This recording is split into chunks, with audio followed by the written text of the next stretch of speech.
Hello, beauty queens, and welcome to Bliss Hits with Joe for my YouTube fans and for my Sisterhood Connection class. Welcome to week 7. And in week 7, we're going to talk about the collective wounding of feminine. Sisterhood wounds coded us to burn ourselves at the stake over and over and over again. And why is that? It's how society has raised us. There are a lot of factors that come into play when we talk about feminine wounding. It's been happening for millennia. It's been happening for centuries. We now know that the feminine part of spirituality has all been obliterated from the spiritual books. Well, bringing that back in gives us more information. And what this does is this allows us to be able to take control of our own life because we have little pieces of information that just weren't given to us before. So, Awareness 360 is my 3-step little plan that has about 6 questions in it that is going to help you focus in on changing your perspective, changing your story, creating new stories. And we are going to explore that in week 7 of the Sisterhood Code. And for my YouTube family, join me in the yumminess revolution, where we talk about stuff like this over and over and over again until it lands. Sometimes you need to hear things more than once to even believe they're true. So let's do a little history, just a quick one, because I want to get into changing our perspective, and we're going to be able to do that today. So give me about 10 minutes. The collective feminine wounding has been marinating in a victim dynamic and with patriarchy for generations. And when this dynamic shifted about 50 years ago, well, probably 100 years ago is when women gained the vote. But 50 years ago, we gained our sovereignty with finances. That shifted everything for women.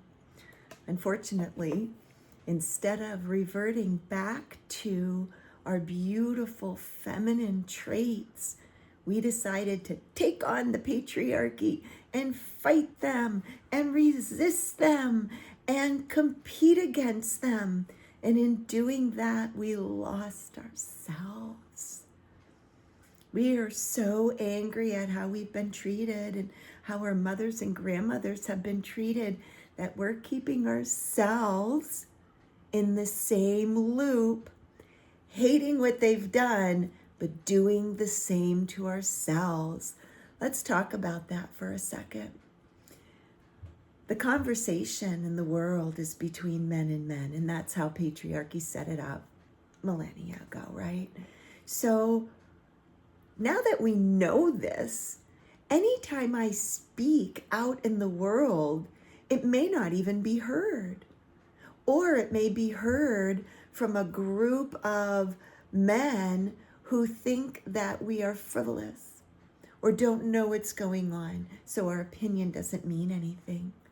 Or they'll use Eve biting the apple in the Garden of Eden, and instead of creating manifestation with that, we're told that we are bad decision makers. And how does that affect us today? That affects us today with we can't make the right decision. We just make the same decision our mothers did, which keeps us in the loop. And then we have a mother wound that doesn't allow us to surpass her in happiness. Yeah. Let's take a deep breath and let that sink in. Because if we unconsciously are competing against our mothers and cannot outwit that behavior pattern that has kept them suffering their whole life, then we are going to suffer. probably in that same pattern, or we'll recreate it. So my mother married a man that couldn't protect her. He tried, but in protecting her, he couldn't protect us. And he had 3 daughters. So if the masculine in my life cannot protect the feminine in us, not as the girl in us or the woman in us, because he did protect the girl in us. He protected the human girl, but he couldn't protect the feminine energy. Then the feminine energy just collapsed. I feel more comfortable in my masculine energy because that's what's accepted. That's what gains results. And we have receipts. Our degrees have made us money. But our feminine energy is a little bit more elusive and it's harder to track. So when we have a desire, like my desire is to be wifed up, I desire my husband to come into my field. And what I desire, I'm afraid of because of that looping energy that I saw my mother in. So in Awareness 360, we are going to do 3 things. We're going to create space, we're going to create peace, and we're going to create bliss. And in those 3 steps, the first step, creating space, requires us to get inside of our bodies. I've offered my marble method, and I have 2 great little meditations, very short, that you only need to listen to once or twice in the Yumminess Revolution, and of course on my YouTube channel, that you can dive into and spin the marble in your head and move it around your body to get you inside that body. To get you inside, not outside worrying about what other people are thinking, but inside your own body where you can feel your heart. You can feel that marble spinning around in there. You can hear it. You can smell it. You can taste it. You can use as many senses as you possibly can to feel it, so that when we create the story around my husband finding me, I can create the vibration. And then when men come into my life or drawn to my beautiful light, I can discern and stop them at the door if they don't feel right.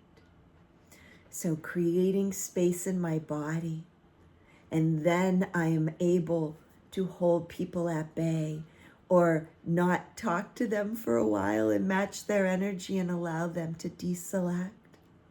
Story time. I went out with a group of dancers last night, and one of them is a very immature person.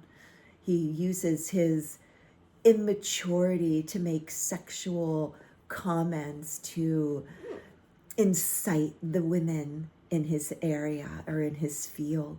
And although the men find it funny, the good girl and the people pleaser women will also find it funny or roll their eyes and mock him or put him in his place, which is what he wants. The immature man is one of the most dangerous men out there because they are not disciplined. They cannot keep their mouth disciplined around a woman, and they will offend you. And if you don't speak up, they will continually offend you. And then those words will turn into actions, and they'll offend you by their proximity to you, touching you, and then you have an energetic chaos in your field that you have to somehow stop. So I stopped it quickly last night when he was making disapproving comments about women or about wives, and how this one guy was saying, wow, that's too much for me. By the time we got onto the bus to get to where we were going, he wanted to sit next to me, and I said, no, you do not sit next to me. And he sat alone and sulked. And I didn't give him one more mind until he made an appropriate comment after we got off the bus. And I turned to him and I said, That was really funny. Thank you for sharing. And he eventually warmed up, but that is a boy mentality. Do not feed into the boy mentality. You want to keep those men as far away from you as possible. So when I tell myself I desire husband vibrations, that's not any man. And although this man may have the means to provide financially for me and give me a comfortable life, he does not have the means to contain me, which is the ultimate provision of a man, that he can contain you and truly has your back. Is discipline not to say inappropriate things that make you feel less than or unworthy, puts you in the feeling of transaction or competition. Your man will not do that to you. So if you feel that coming from the men around you, you put a stop to it immediately and just say, ew, or gross, or what was that again? Or when they try to come near you because they're just simply in proximity of you, you check them and say, no, you don't sit next to me this time.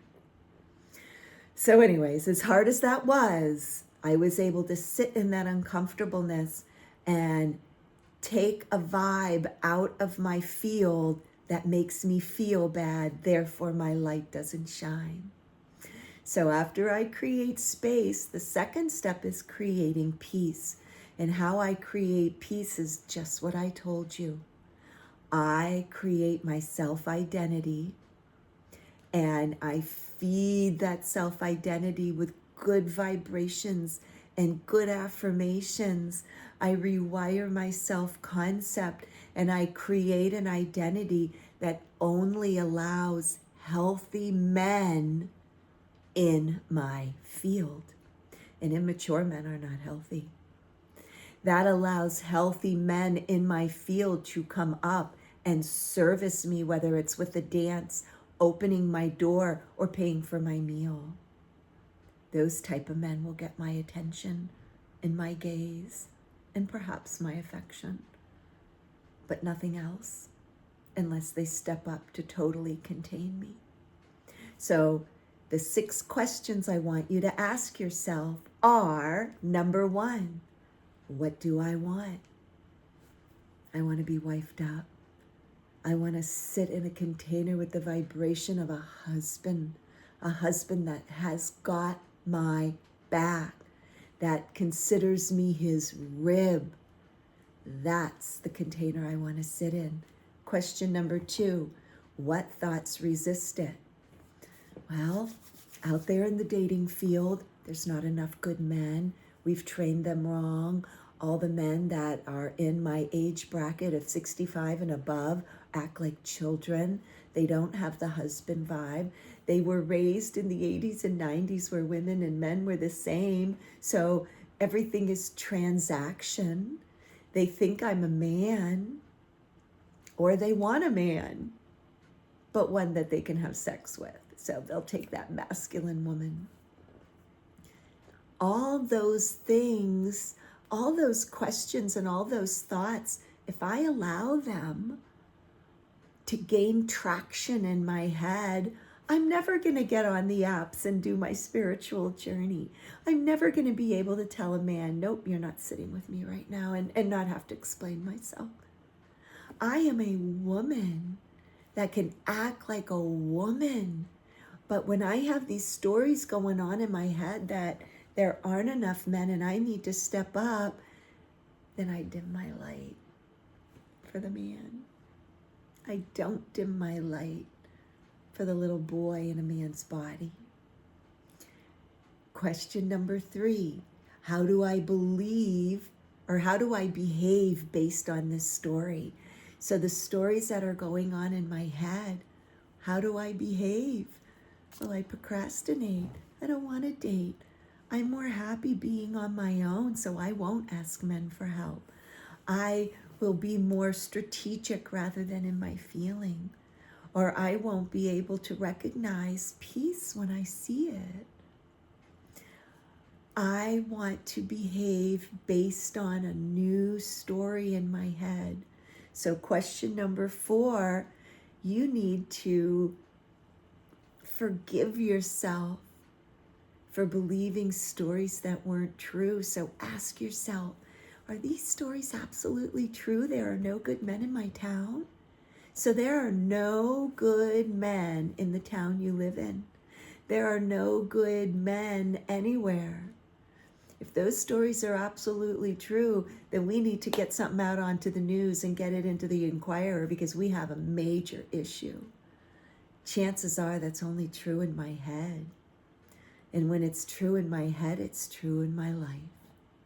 So question number 5, what thoughts would I have if my current thoughts absolutely aren't true?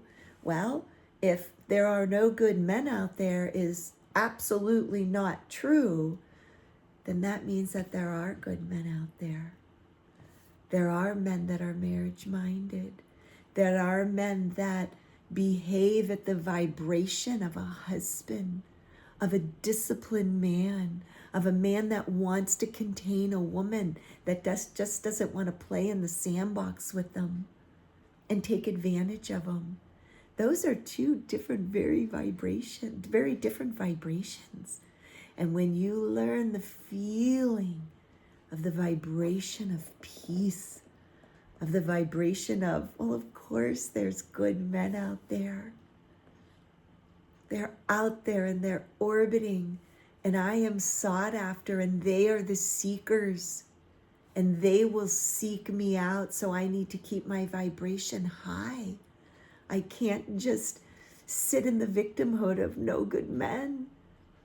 I need to keep my vibration high, that my reality is not my future.